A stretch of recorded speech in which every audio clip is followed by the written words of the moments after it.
Amici dell'arte e della musica, buonasera a tutti, benvenuti a un nuovo appuntamento. Questa sera si parla di sport e di musica. Chi l'ha detto che non si può? Ma prima di tutto, sigla!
Do il benvenuto a Bruno Corda, carissimo, buonasera.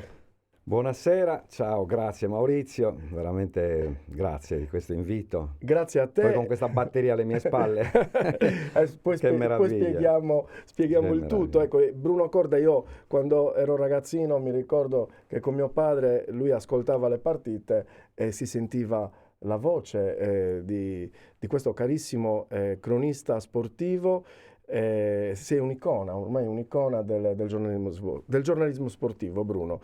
Ecco, io stasera ti ho voluto ospitare qui al Salotto di Maurizio perché si parla di musica e di sport, che di solito io sento sempre dire non è possibile coniugare lo sport e la musica. Lo pensavo anch'io, però vedendo te, conoscendo te, che poi fai musica, ma adesso ci racconterai piano piano tutto, ecco, ma soprattutto come nasce la tua passione per lo sport? Io comincerei da lì. Beh, la mia passione per lo sport nasce da bambino, come tutti i bambini che nei paesi, nel mio caso, è nato nel Sulcis-Iglesiente a Villa Massargia, in un paesino di 2000 abitanti. la- L'unica passione a 5 anni, a 6 anni è un pallone, un pallone. Allora, naturalmente, io sto parlando sto parlando del fine anni 50, quindi io sono del 1954 e non c'era altro da bambini. La campagna è un pallone, pallone in cuoio l'abbiamo visto forse all'età di 15 anni, quindi c'erano i palloni di plastica, insomma. Da lì nasce una malattia, perché il calcio per me è sempre stata una malattia. All'oratorio, il ping pong, il biliardino e il pallone. La campagna e naturalmente la scuola, ecco, questo era, gli obblighi in un paese erano questi. Ecco, poi il trasferimento a Cagliari, Beh, prima o del prima trasferimento ancora, al ecco, Cagliari, ecco. diciamo che ecco, nasce un'altra passione. Detto che io ho altri 4 fratelli, siamo 5 fratelli e siamo rimasti orfani da bambini, insomma, ecco, mio fratello più grande aveva 13 anni quando è scomparso mio padre e il più piccolo, Sandro, aveva 9 mesi. Caspita. Quindi mia madre ha dovuto fare un po' di fatica, insomma, per tenere in piedi 5 Eh sì, maschietti abbastanza allegri. E niente, quindi ricordo, ecco, il pallone era la mia vita. Poi allora ci si affrontava nei quartieri addirittura, quindi le sfide nei quartieri, pur essendo un piccolo paese. Però a 12 anni ricordo di aver ricevuto in regalo questa chitarrina ecco. e imparo la prima canzone, perché mi avevano detto, guarda, 3 accordi, la maggiore, re maggiore, mi maggiore. Il titolo lo ricordo naturalmente, non posso dimenticare il titolo della prima canzone che ho suonato, Bambolina dei Quelli. Se tu ricordi, Bellissimo. il cantante dei Quelli era Teo Teocoli. Teo Teocoli. Teo Teocoli. Che bello. È incredibile, sto parlando di praticamente 58 anni fa. Eh sì, Bellissimo. 58 anni fa.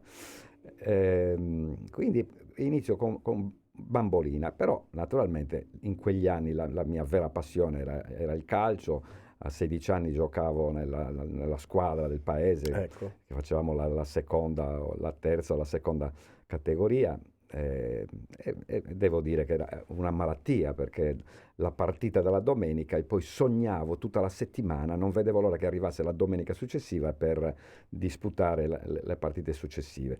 Cosa succede in quegli anni? Che appunto noi eravamo orfani, quindi ci siamo dovuti inventare anche un lavoro per campare. E mio fratello più grande di 3 anni, Giampiero, scaricando 3 articolati di grano con 2 amici, comprarono degli strumenti. Ricordo questi amplificatori Davoli da 100 Bellissimi. watt. Erano già cassetta estata, Sì, avevano sì, già... sì, Sì, sì, sì, sì, sì, sì, sì. sì, sto parlando esattamente del 1968, ecco, Caspita. questi acquisti. Lui comprò una Fender, un basso Fender, e l'altro amico, appunto Gianni Medas, era il batterista, erano stati i fondatori di questo gruppo che inizialmente si chiamava Le Cambiali in Protesta. Ecco, Naturalmente loro bellissimo. comprarono, cioè firmarono le cambiali e pagarono tutti gli strumenti, però ecco, nacque questo nome. Io appunto da amante della musica in quegli anni, i Beatles, Rolling Stone, insomma i cantanti di allora, iniziavo a migliorare, insomma, ecco, le mie performance con la chitarra, ma soprattutto seguivo le prove. Loro fondarono il gruppo, io seguivo tutti i giorni della settimana le loro prove, perché mi piaceva troppo Che sentire. Mio bello. fratello era anche, tra l'altro, bassista e cantante del gruppo, e iniziarono addirittura a fare delle piccoli spostamenti, insomma. E uno di questi spostamenti determinò un po' in qualche modo la mia fortuna, perché suonarono a Montevecchio Ah, la notte di Capodanno, appunto del 69-70, quindi l'anno caspita. che portò, quindi il 31 dicembre del 69, quindi primo gennaio del 70. Tra l'altro, apro e chiudo, anno dello scudetto del Cagliari. Bellissimo. A proposito di calcio e musica, quella notte, naturalmente, i veglioni, tu ricordi, Eh sì, come no. terminavano alle 2, alle 3 del mattino.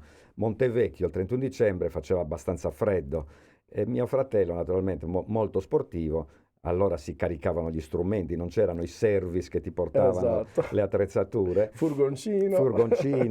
Furgoncino per modo di dire, puoi immaginare, ecco, i mezzi di allora improvvisati. E lui si beccò una broncopolmonite, una Incredibile. grande sudata durante la Certo. serata. Alle 3 del mattino ci saranno stati 0 gradi. Mamma Si è mia. beccata una broncopolmonite e non riusciva più a cantare. Caspita. E io, che seguivo sempre le prove in quel periodo al Monte Granatico di Villa Massargia, quindi uno spazio destinato al grano, alla raccolta del grano, e uno spazio dedicato ai balli in quel periodo, appunto ai balli, quindi il paese, le ragazze e i ragazzi del nostro paese si ritrovavano la domenica Che in questo bello. spazio. E io giovedì ero presente naturalmente alle prove, perché Gianni, appunto il batterista, dice: ragazzi, che facciamo domenica? Come facciamo a fare la serata? E io ero lì presente che guardavo, e lui lanciò questa idea, forse una provocazione, forse non ci credeva neanche lui. Perché non facciamo cantare Bruno? Che bello. Io, che avevo veramente memorizzato tutto il loro repertorio, accettai così questa sfida, presi il microfono e effettivamente io cantai tutte le canzoni. Tra l'altro loro alcune canzoni in inglese le cantavano, cioè le suonavano, erano strumentali, e io invece, che partii proprio con Don't Let Me Down dei Beatles, cantai Don't Let Me Down in fa maggiore, in fa minore, in fa minore. E Gianni, Marco, poverino, che non c'è più, il chitarrista Marco Cossu, e gli altri due, mi guardarono sorpresi, e si guardarono in faccia e dice: ma facciamo cantare Bruno domenica. Ma che Io bello. avevo 16 anni, appunto, era il 1970, E hai fatto l'esordio. e la domenica ho fatto l'esordio, ma ti giuro, essendo stato e sono fondamentalmente un timido, io non avevo il coraggio di guardare il pubblico. Ci credo. Io non avevo il coraggio. Quindi quando il batterista, 1, 2, Tre. 3, 4, Eh, io guardavo il batterista, quindi davo le spalle al pubblico e iniziai con Don't Let Me Down. riuscì a fare abbastanza bene questa canzone. Quando ho ricevuto l'applauso del pubblico, allora mi sono girato e da quel momento, ecco, io sono diventato il cantante Meraviglioso. delle Cambiali in protesta, che poi cambiarono il nome. Gianni decise, appunto, non essendoci più mio fratello come cantante, ma continuò come bassista, decise di cambiare il nome Anche e perché le venne fuori questo Solimano e i suoi Dartoghi, insomma, questo capo guerriero, e quindi io ero diventato Solimano e gli altri Anche perché componenti il gruppo, i Sartoghi le cambiali erano già e i state Dartoghi, pagate, giusto? cambiari Esatto, e pagate, quindi quindi non c'erano potevano, debiti. non potevano più andare in Non protesta. c'erano Bellissimo, debiti. amici del canale RCM, questa è storia. Ecco Bruno, quindi raccontami ancora un po' della musica, perché vedi, io non sapevo tutti questi risvolti. Io sono arrivato direttamente all'ultima parte che è Splash House, ma c'è tutta una storia, cioè, quindi Sì, la storia va avanti perché, ripeto, io avevo 16 anni, quindi era bellissimo. Cambiamo il locale, c'era un vecchio cinema nel cuore del paese che era andato un po' in disgrazia, non andava più nessuno, non venivano trasmessi film attuali e quindi era deserto. E mio fratello, che era molto ingegnoso, è sempre stato molto ingegnoso in questo, contattò il proprietario di questa sala e ottenne in affitto questo locale. Riuscimmo a trasformare praticamente tutte le poltroncine del cinema, in legno, mi ricordo, le poltroncine messe intorno alla sala. Un'amica, addirittura un'artista, purtroppo adesso mi sfugge, Barbara credo, dipingeva e tutte le pareti del cinema furono pitturate come dire, gli affreschi, degli diciamo. affreschi però che riflettevano sulle luci, davano dei colori particolari. Venne fuori insomma questo capolavoro, Che un bello. capolavoro con questo angolo destinato al gruppo, alla band. Allora alle donne non pagavano, gli uomini pagavano 500 lire Certo. l'ingresso, ma era una sala che conteneva 600-700 Eh persone sì, eh. e facevamo sempre il pieno e quindi io ho iniziato a guadagnare i primi soldi a 16 anni appunto, suonando con la nostra band e ci dividevamo allora 50-60 mila lire a domenica, cioè Ma che per me bello. era una cifra. Io ho iniziato a viaggiare grazie Era ai tantissimo, guadagni. era. Era tantissimo. Io Sì. ricordo che nel 73 comprai la prima 500 che costava usata Eh sì, 250 mila lire, eh insomma, sì. quindi guadagnare 50 mila lire all'ora Era la tantissimo, domenica era era tantissimo. E tantissimo. questo è avvenuto appunto dal 70 per me fino al 75, quando dopo il diploma alla ragioneria di Iglesias mi sono trasferito a Cagliari per tentare, diciamo, l'avventura universitaria in giurisprudenza che naufragò al primo storia del diritto romano con il latino, ma soprattutto devo dire, ecco, con le distrazioni Eh della sì, città, ma soprattutto voglio segnalare e ricordare che il 1975 segna una pagina storica per la Sardegna, perché il 19 giugno nasce Radiolina ecco. e nel mese di novembre, da una fusione, insomma, anzi da un allontanamento di Gian Giacomo Nieddu che in società con Nichi Grauso era entrato in società per la gestione di Radiolina, due galli nel pollaio non ci stavano e quindi Gian Giacomo fondò Radio 24 Ore. Ecco, ecco.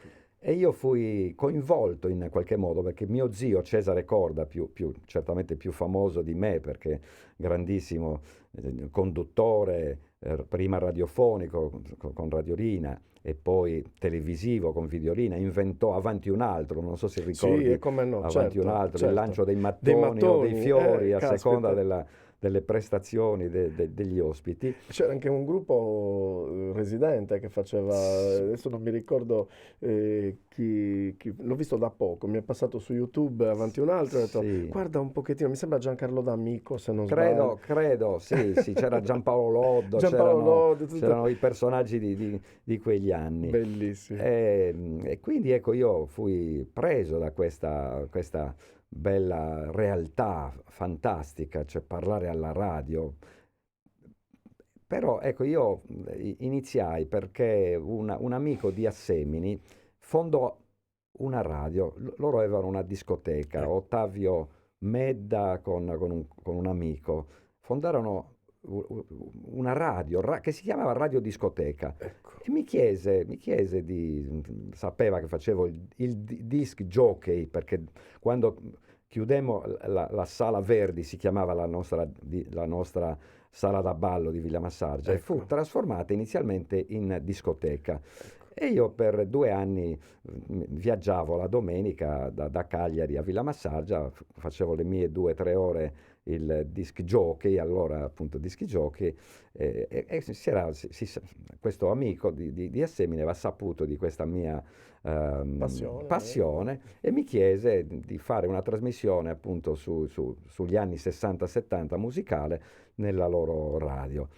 Ecco lì Gian Giacomo, che in quegli anni erano poche, insomma all'inizio erano pochissime le radio libere, come si chiamavano allora in Sardegna, sentì una mia trasmissione e mi contattò e mi chiese di realizzare quella trasmissione a Cagliari, in via dell'Itala, ricordo questi studi bellissimi, una parallela di via Alghero, e lì iniziò come trasmissione radio, cioè musicale, si chiamava 21ª ora con Bruno, Che bello. lunedì, mercoledì e venerdì.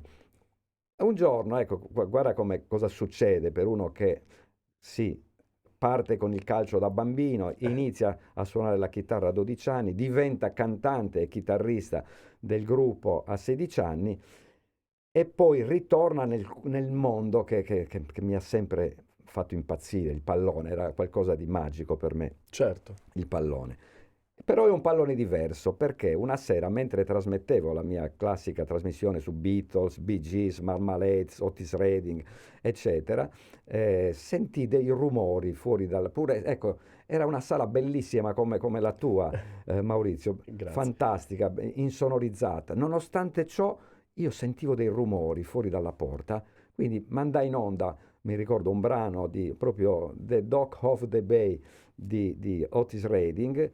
Mi affacciai e vidi Gian Giacomo Nieddu litigare con l'allora conduttore delle radiocronache del Bril Cagliari, perché allora il Bril Cagliari era l'equivalente della Dinamo di Al oggi, palazzetto, della Dinamo, sì, squadra in Serie A, con John Sutter, Ferello, Puidocas, Ward, Enzo Molinas. De Rossi. No, Enzo non Enzo c'era Enzo non giocava, lui non giocava. no, no. Lui probabilmente in quegli anni faceva già chiamiamolo oggi personal trainer, insomma, ecco. personal trainer, seguiva un po', ecco, la parte atletica dei calciatori e dei cestisti. Ecco. E quindi Gian Giacomo comunque mi guardò quando avevo questa porta spalancata, mi chiedevo cosa sta succedendo. Si girò, mi guardò e disse: senti, tu col basket come sei messo? E io così gli dissi: bene, perché? Perché sarai tu il nuovo radiocronista del Bril Cagliari. Bellissimo. Giuro, io non avevo mai visto una partita di basket, non sapevo in quanti si giocasse il basket, però fu un'occasione, vedi quei treni che passano e tu sali al volo. Perché io alle 23, quando terminai la trasmissione musicale, allora abitavo in affitto in un palazzo in piazza Garibaldi, allora sotto c'era la Banca di Sassari, era un superattico che avevamo preso appunto in affitto con Cesare, con mio zio, ecco, con Chicchi, un altro fratello di questi miei zii, fratelli di mio padre. Certo. E di fronte in piazza Garibaldi c'era, e credo ci sia sempre oggi, l'edicola. E quindi io alle 11:30 della sera andai in questa edicola e comprai tutto ciò che parlava di basket. Certo. Quindi i giganti del basket di Aldo Giordani e un po' tutte le riviste. Era a metà luglio e, come tu sai, il campionato di basket, i campionati di basket iniziano a ottobre. Quindi ho avuto la fortuna di poter documentarmi, di andare a seguire la preparazione del Bril Cagliari. Quindi nel mese di agosto andai addirittura con un personaggio, perché è un personaggio storico, non posso non citarlo, Pietro Porcella. È un personaggio che conoscono tutti, è fuori di testa completamente, ma nel senso buono, nel senso che è uno che fa 1000 cose, si è trasferito alle Hawaii, vive in America, ritorna, e comunque lui era competente, giochicchiava a basket, e quindi approfittai della sua cultura nel basket per seguire gli allenamenti e farmi spiegare quali erano, in qualche modo, quali erano le... Io non capivo, ecco, ancora oggi non capisco il fallo di sfondamento nel basket, perché nel calcio è invertito, capisci? L'infrazione viene data a chi sfonda, non a chi riceve. Insomma, Esatto. c'era una regola strana. Comunque, per 7 mesi io, in compagnia di Valerio Vargiu, ecco, la coppia Bruno Corda-Valerio Vargiu nasce proprio con il Bril Cagliari. Ma dopo 7 mesi arriva una telefonata che non dimenticherò mai. Era un sabato notte, era esattamente il 4 febbraio del 1978, quando Gian Giacomo Nieddu mi chiama e mi dice: Bruno, devi partire domani mattina urgentemente a San Benedetto del Tronto per la partita del Cagliari. Caspita. C'è un volo, ti ho prenotato un volo Itavia, Cagliari-Bologna. Dall'aeroporto di Bologna prendi un taxi, vai alla stazione centrale di Bologna, c'è un rapido alle 10:30 che parte per San Benedetto del Tronto. Io arrivai a San Benedetto del Tronto, con grande fatica riuscii a entrare, perché noi eravamo, le radio private noi eravamo dei pirati, non eravamo graditi e non eravamo accettati dalle società, Certo. eravamo sconosciuti. Io non avevo un tesserino Radio 24 ore con la mia fotografia, Radio 24 ore con una fotografia, ma non diceva niente. Certo. Tant'è che quando mi presentavo la guardavano da una parte all'altra, non capivano ma che roba è. Però in qualche modo, ecco, Gian Giacomo diceva, in ogni modo devi entrare, trova un sistema, guarda se c'è un palazzo vicino. Tant'è che io partivo sempre con un borsone, con un cavo della SIP, con il telefono di casa e con con 300 metri di cavo telefonico, perché allora la maggior parte degli stadi erano collocati proprio dentro le città, e quindi c'erano sempre i palazzi che circondavano questi stadi, e potrei raccontare veramente tanti episodi di radiocronache fatte da terrazze di Pisa o di Como o di Licata. Bellissimo. E comunque, ecco, lì il 5 febbraio del 78 inizia veramente la mia carriera, diciamo, giornalistica. Certo. Al seguito di quella che è stata la mia più grande... Quindi io dimentico la musica e mi catapulto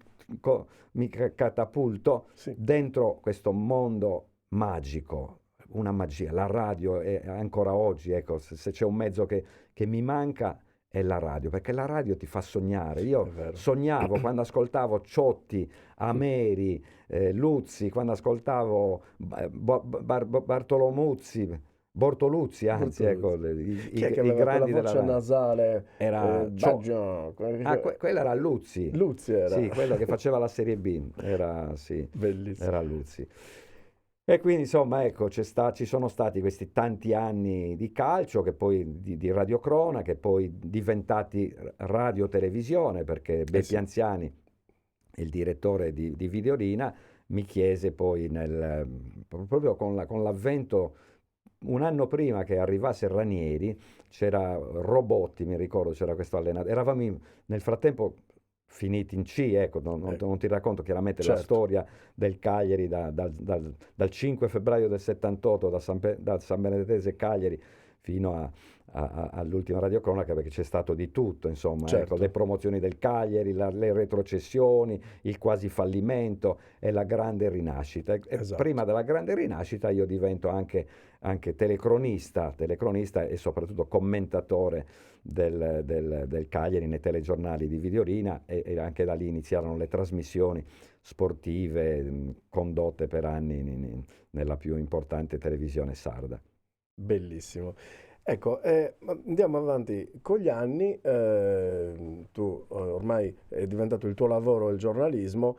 Io mi chiedo, ma dentro la testa e soprattutto il cuore di un giornalista, questo in generale, in questo caso di Bruno Corda, ecco, quando sei fuori dal microfono, fuori dallo studio, fuori dalle telecamere, ecco, cosa pensa un giornalista? È una domanda da $3 milioni, ma mi sento di fartela perché come ho chiesto a un regista cinematografico, ecco, io oggi lo chiedo a un giornalista perché non mi è mai capitato di avere un vero giornalista vicino a me Ecco, mi chiedo questo. Senti, io ti racconto cosa è successo in tutto questo, appunto dal 1975, perché le persone in tutta la Sardegna mi conoscono come giornalista sportivo, ma nella realtà Bruno Corda ha svolto altri mestieri, anzi un mestiere molto importante che è stato quello che mi ha permesso intanto di realizzarmi economicamente, perché il giornalismo ti assicuro che non permette ai colleghi, ahimè, lo dico con tristezza perché conosco troppi amici che hanno avuto e hanno la passione per il giornalismo, ma a denari in quel mondo non si va molto lontano. Io nel 75, quando appunto mi sono trasferito a Cagliari, mio fratello, appunto il fondatore del gruppo, Giampiero, siccome appunto di musica, di giornalismo, ma neanche di musica, Certo, o ti trasferisci a Milano e diventi un musicista, entri nel grande giro dei manager e delle case discografiche, altrimenti ti devi accontentare. Abbiamo tanti esempi, chiaro. tant'è che in Sardegna chi ha sfondato? Ha sfondato, hanno sfondato i Salis and Salis che si erano Certo, trasferiti a Brescia certo, e a Milano, hanno sfondato i Tazenda grazie ad Andrea Parodi, un fenomeno, chiaro. un fuoriclasse della musica. Hanno sfondato, ma non a livello nazionale, i Barritas Sì, di Benito Urgo, sì, che da grande cantante invece poi ha proseguito la sua vera arte, quella del comico. certo. Ma Benito era un grande È cantante, vero, è vero, è vero. era veramente, faceva Beatles come pochi in Italia. Altrimenti, ecco, i Bertas che avrebbero potuto, ecco, sicuramente festeggiano quest'anno 60 anni di musica, Bellissimo. sono dei miti. Io amo quel gruppo, persone meravigliose, le stesse persone da 60 anni, sono delle rarità. Però ritornando a come campare, di musica o di radio private non campavi, di È vero. giornalismo non campavi se non lavoravi all'Unione Sarda. Allora c'erano stipendi interessanti, voglio Certo, dire, è un po' come gli steward nelle compagnie aeree, insomma. Una volta guadagnavano anche 5 milioni di è lire, vero. oggi Oggi guadagnano quanto un impiegato. sì, sì, Ryanair ti dà 1300-1400 euro per volare in giro per l'Europa. verissimo. E quindi mio fratello, appunto fondatore delle Cambiali in Protesta, poi Solimano e Sudartoghi, viene assunto dalla Barilla come rappresentante di commercio. Ecco. E a me piaceva molto vedere questo mio fratello che rientrava sempre elegante come te, con la bella macchina aziendale. E quindi seguì il suo esempio e io nel marzo appunto del 75, ormai 49 anni fa, iniziai a fare il rappresentante di commercio con la Star di Milano, con un agente che tra l'altro era il figlio del vero presidente del Cagliari degli anni 60, Enrico Rocca, che era appunto il responsabile di questa grande agenzia di rappresentanza. E quindi io durante la settimana andavo a vendere i dadi Star e il Bellissimo, sabato e la domenica partivo a fare l'inviato. bellissimo. Questo lo sanno in pochi, perché tutti quando mi Sì, sì, incontrano sì, sì. dicono, "Tu, il giornalista, sì, ho Ecco, capito, ma io se non avessi fatto, devo dire anche una grande verità legata appunto a quel mestiere. Intanto mi ha permesso veramente di realizzarmi economicamente e di poter permettermi di condurre una vita agiata, insomma. certo, Ma soprattutto, devo dire, mi ha permesso di essere molto libero in questo mondo del giornalismo, perché se tu stai bene economicamente e ce l'hai anche come tua indole, quella dell'essere libero, e io la mia libertà l'ho anche pagata con diverse allontanamenti, chiaro, chiaro, chiaro, mettiamola in questi termini, chiarissimo. voglio ricordarla in questo modo, simpaticamente, insomma. Certo, certo. Ecco, io ti ringrazio perché tu ci hai dato questa testimonianza, perché dietro un attore, dietro un giornalista, dietro un regista, cioè batte sempre un cuore e un cervello e anche chi ci guarda da casa vuole conoscere, vuole sapere qualche chicca, ecco, e tu ce l'hai regalata molto volentieri. Dopo tanti anni di giornalismo rinasce Arriva il Covid. Arriva il Covid, questa bestiaccia che a me ha dato Sì. il via a questo canale RCM, vedi, perché vedi. ormai era morto e sepolto, Va. da tantissimi anni, ero 25 anni, e arriva questo benedetto Covid. Cosa è successo, Oh, Bruno? Succede che arriva il Covid. Io nel frattempo, dopo, ripeto, tanta esperienza radiolina per 30 anni inviato, quindi oltre 1000 radiocronache, emozioni meravigliose, la più bella esperienza della mia vita. La radio, ripeto, è stata una delle più belle esperienze. Ricordo, ecco, un aneddoto. La radio ti fa immaginare i personaggi dietro il microfono. Ricordo appunto da tifoso, da bambino, confesso, e non mi vergogno naturalmente, da bambino ero tifoso del Milan perché io ero un estimatore di Gianni Rivera, era il mio idolo. Io ho sempre giocato con la maglia numero 10 e devo dire che ho anche partecipato a una leva calcistica del Cagliari proprio nel 69, sono stato anche selezionato dal Cagliari. Poi non c'è stato un episodio, insomma, che mi ha un po' allontanato, ma ero stato scelto in una leva con oltre 200 ragazzi da tutta la Sardegna e in 22 siamo stati selezionati dal Cagliari. Quindi, ripeto, allora c'era questa grande passione, metà calcio e metà musica, perché erano gli anni in cui io appunto suonavo e cantavo. E quindi, tornando alle voci, quando ascoltavo Sandro Ciotti, che dava queste aggettivazioni nei suoi racconti, dava questo colore, con questo vocione, io lo immaginavo, con questa voce, immaginavo, sai, un baritono Sì. alto, immaginavo questo grande uomo alto, 1,90 m, grosso, con questa voce baritonale, fumatore. Sì. Capisci? Un giorno, mi ricordo, il Cagliari ritorna in Serie A con Mario Tiddia, Corti, Lamagni, Longobucco, Casagrande, Canestrari, Bruniera, Bellini, Quagliozzi, Gattelli, Marchetti, Piras. Che bello. Ritorniamo in Serie A appunto nel campionato 79-80. Quindi 1980-81, prima di campionato Cagliari-Torino. Allora i campionati iniziavano metà settembre, 8, 10, 12 settembre. Ormai si gioca, invece si inizia il 14 agosto, non c'è più il calcio, poi potremo parlare anche delle trasformazioni del calcio.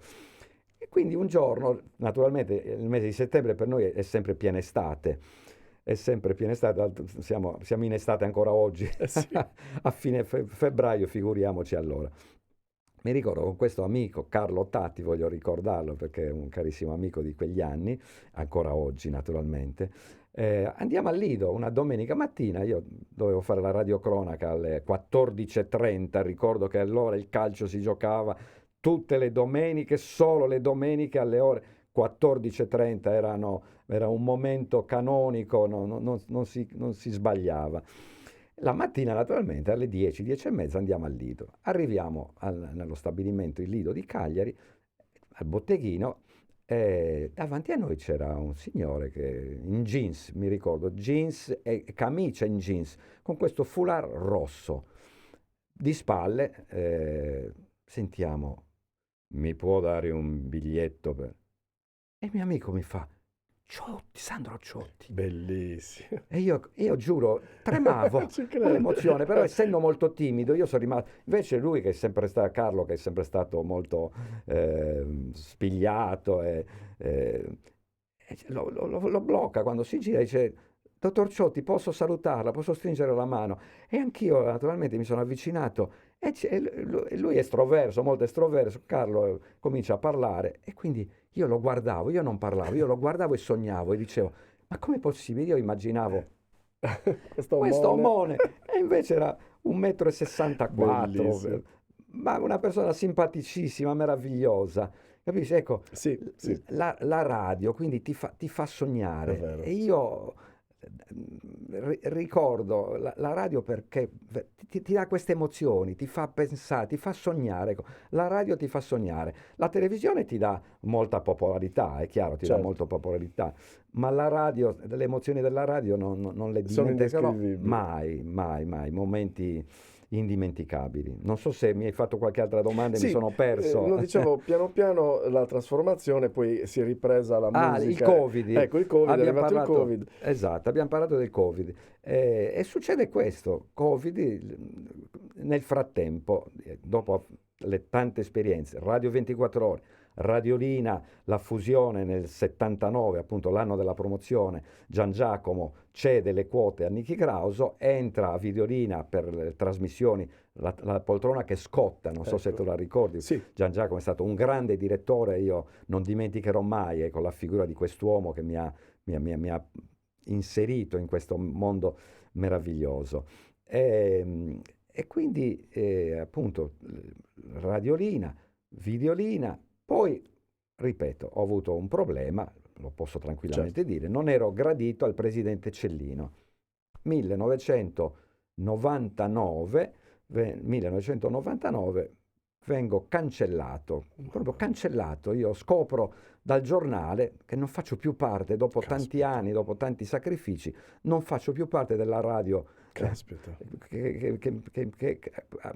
mi ha lanciato, o meglio no, non mi ha lanciato Radiolina, perché mi ha lanciato Radio 24 Ore, ma per la quale io ho fatto tanti sacrifici, ho fatto radiocronache impossibili, a Taranto addirittura su una pianta, da un eucalipto sono riuscito a fare una radiocronaca. Incredibile.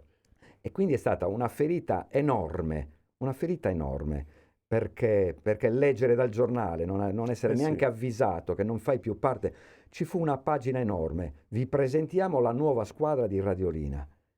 Devo dire, mi è venuto un colpo al cuore, infatti io poi ho avuto problemi al cuore un po' più in là, però quella fu una grande ferita. Devo dire per la verità che dopo appena un anno mi richiamarono perché l'amministratore di allora, Ragionier Rice, volle conoscermi perché dice: ma io non seguo il calcio, però c'è troppa gente che scrive, che telefona perché io voglio Bruno.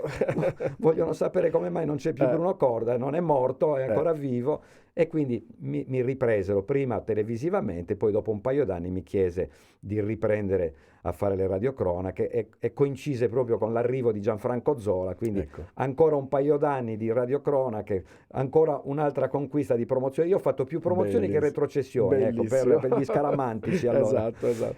Però nel 2006, al termine di una mia lunga non stop radiofonica, quando denunciai il calcio sporco, fui messo accantonato definitivamente, ecco, dalla radio. E quindi ritorniamo ai tempi nostri, Covid. Nel frattempo io passo nel 2014 con Valerio Vargio a Sardegna 1, quindi tra virgolette ai concorrenti, ma in quel periodo Sardegna 1 era praticamente quasi fallita, e quindi comunque accettammo questa nuova sfida e per 8 anni abbiamo condotto una trasmissione in sordina che poi è diventata una trasmissione di successo.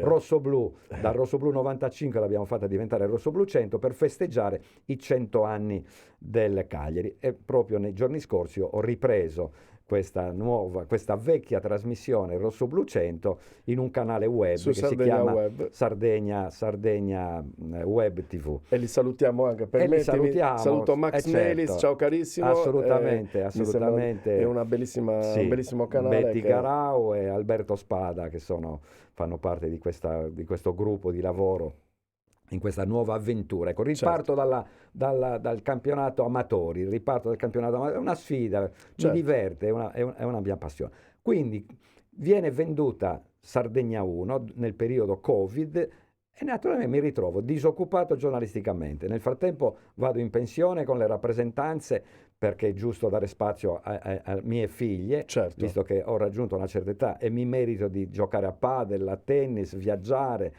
eccetera. E quindi dal mio parrucchiere personale, musicista, bassista, Roberto Pisano, che salutiamo. Ciao Robby. Roberto un giorno mi dice: senti, ma tu l'ultima volta che sono venuto a suonare nella vostra trasmissione Rosso-Blu 97, 98, 99, 100, mi avevi preso la chitarra e ti eri messo a strimpellare la canzone del sole degli Animals, no? E gli ho detto: ma sai che c'è un mio cliente, Arnaldo Parisi, che voglio citare, batterista, papà di 2 bravissime cantanti, Federica e Azzurra Parisi, e dice: questo mio cliente, batterista, sta cercando un cantante chitarrista, ne avresti voglia? E gli ho detto: guarda, io sono arrugginito da 45-46 anni, però la cosa mi stuzzica, quindi fissami un appuntamento, un provino lo vorrei fare. Ma morale, insomma, ecco. Inizia una nuova avventura, come vedi la vita è sempre ricca di novità e di imprevisti. Bisogna sognare, bisogna sempre sognare nella vita, non c'è età. È vero. Non c'è un'età E in da lì cui è ci si partita ferma. proprio un'emozione E da lì interiore è incredibile. ritornata l'emozione di quando giocavo al calcio a 15 anni, che giocavo la domenica e non vedevo l'ora che arrivasse la domenica successiva. Andavamo a provare il martedì e giovedì con Arnaldo, Giovannino, Andrea Scasseddu e Nando Cardella. E per un anno abbiamo suonato insieme, abbiamo iniziato anche a fare qualche serata in una birreria a Uta, la U3 di Uta, da lì un'altra birreria a Cagliari, in Viale Trieste, Kellers, birreria Kellers. E poi devo dire c'è stato qualche malinteso nel gruppo, sai, le famiglie, Certo. ci sono problemi un po' quando ci sono dei gruppi, le convivenze non sono facili e da quel momento c'è stato un cambiamento di band e è cambiato anche il nome. Allora ci chiamavamo Gli Erimofando, che significa in qualche modo dove siamo rimasti, cosa stavamo facendo, un po' Ecco. alla Sì, cagliaritana. sì. E io che nella chat però in quel periodo avevo Band i Felici, nel nuovo gruppo che comprende sempre Nando Cardella e Giovannino Aramu, oltre a Mauro Masia, oltre a Carlo Cucureddu, Esatto. ottimo batterista, vedo la batteria, quindi Grande Carlo batterista. Cucureddu, Sì. e Cristian, io dimentico anche nelle serate il nome del bassista, un ragazzo meraviglioso di Uras che viaggia, viene a fare le prove, viene a fare i concerti viaggiando in treno. Anche Cristian è venuto qua a fare disco notte. Ricordami il nome allora, esatto. Cristian... mi sfugge anche a me adesso, in questo momento, siamo in due.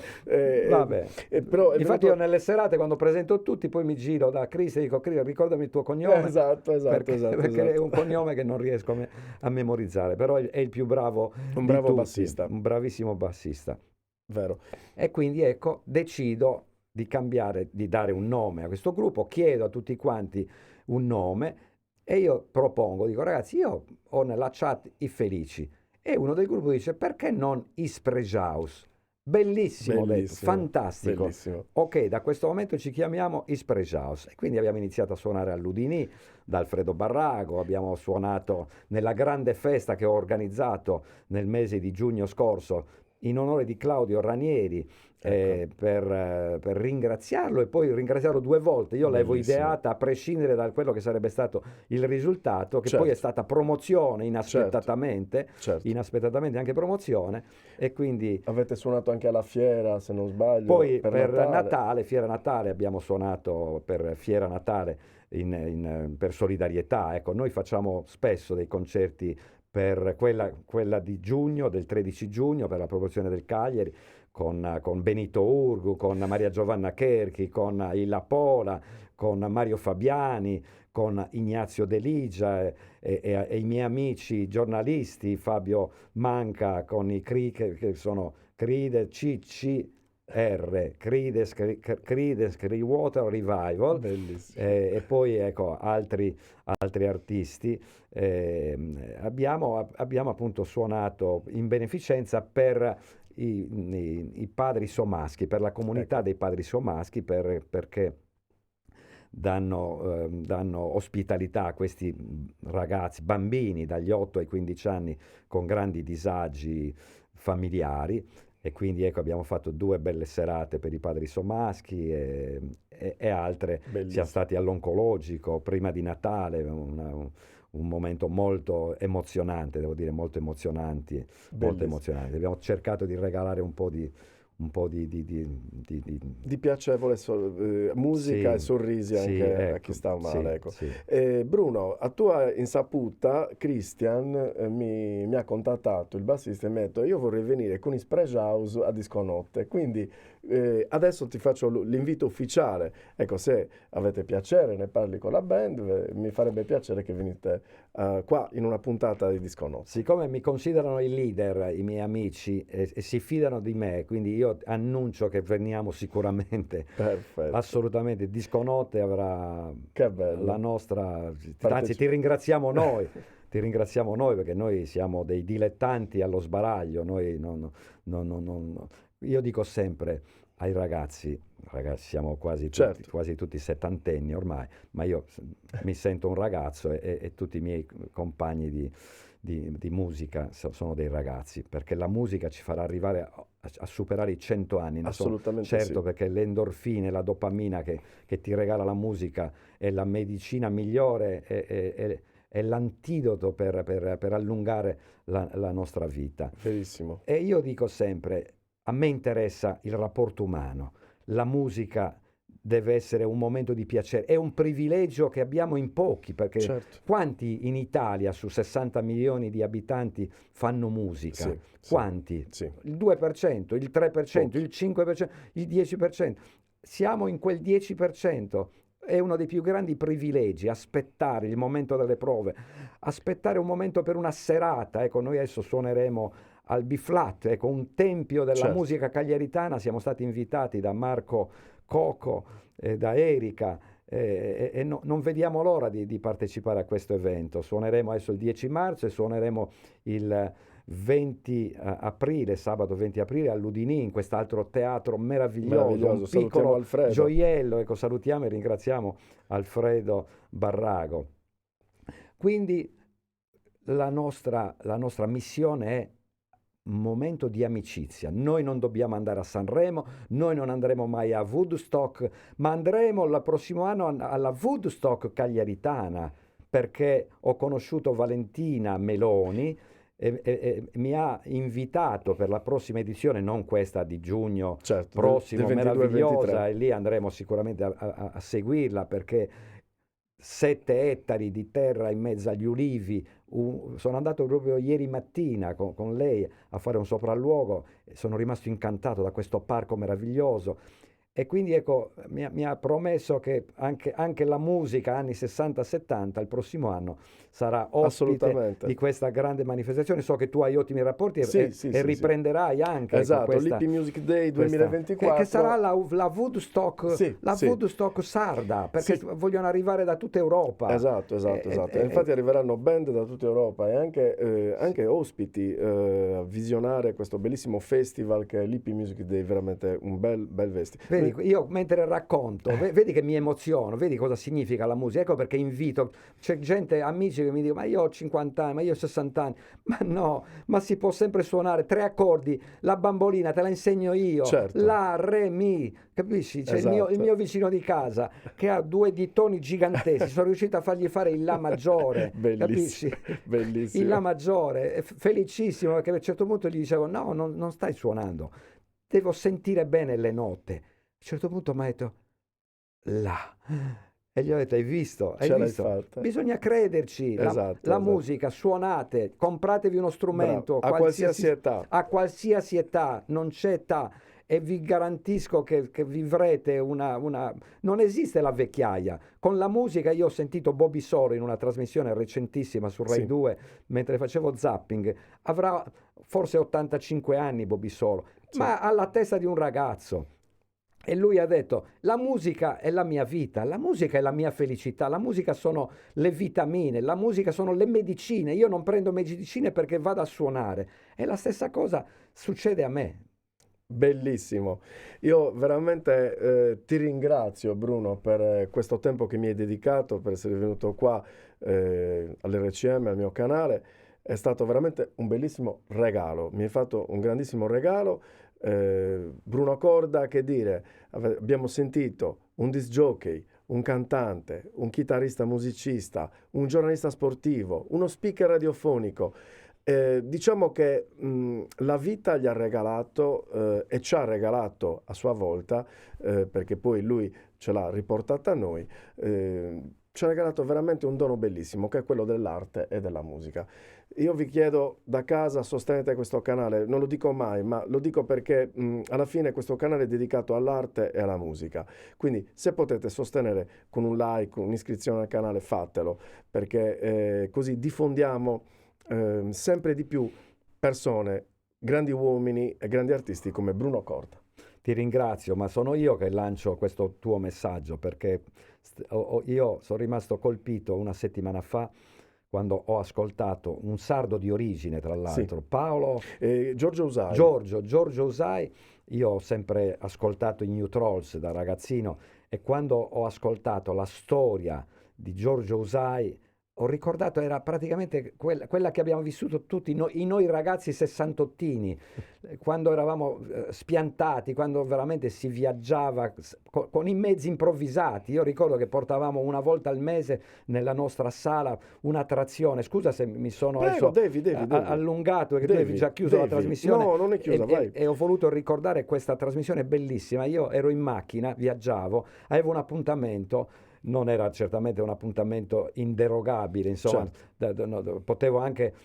Sono rimasto incollato perché i racconti di Giorgio Usai mi hanno talmente preso e che mi hanno fatto rivivere tutta la mia storia della mia infanzia da ragazzino.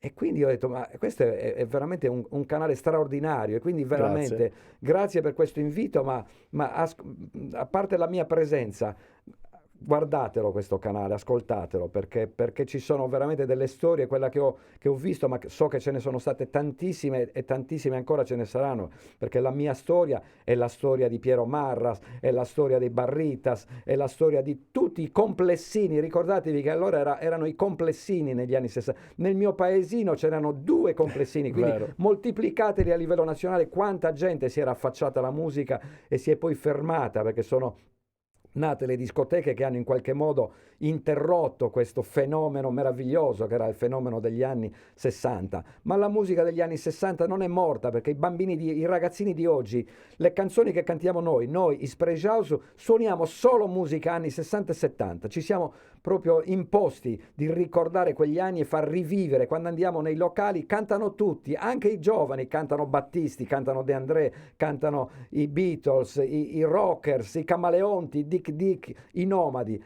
Per noi è una gioia immensa, e questo canale RCM, quindi significa... Registrazioni Casu Maurizio. Ah, ecco, Casu Maurizio. La fantasia dell'epoca, perché è nato nell'85. La mia è una pubblicità col cuore, perché ti ringrazio, mi hai permesso di rievocare un po' la mia storia, perché effettivamente è una storia di tanti altri. La mia storia, sono certo, è la storia di tanti altri miei coetanei che in un modo o in un altro, uno nella musica, uno nel giornalista, uno come ingegnere, come in tanti mestieri, tutti abbiamo vissuto con la bicicletta senza freni, tutti abbiamo vissuto con il carrellino, ecco, con i giochi che non erano i computer di oggi. Però accettiamo il progresso, ma certamente quello che abbiamo vissuto noi negli anni 60-70 sono esperienze irripetibili. Sono altri modi di vita quelli di oggi, ma io credo che se i nostri giovani potessero fare un passo indietro e vivere le emozioni che abbiamo vissuto noi, con poco, con niente, con una chitarrina e con un Davoli 100 dove infilavo sia la chitarra e anche il microfono per cantare, senza effetti, senza nient'altro. E con le pareti tutte riflettenti. Perché bravo, poi dopo... con la lampada stroposcopica, ricordo, sul palco. Bellissimo. Grazie Maurizio, veramente grazie, e collegatevi e mettete, come si dice, il like. Io non sono molto like, quindi grazie. Tutti i like su RCM. Grazie Bruno. Grazie a Paola in regia.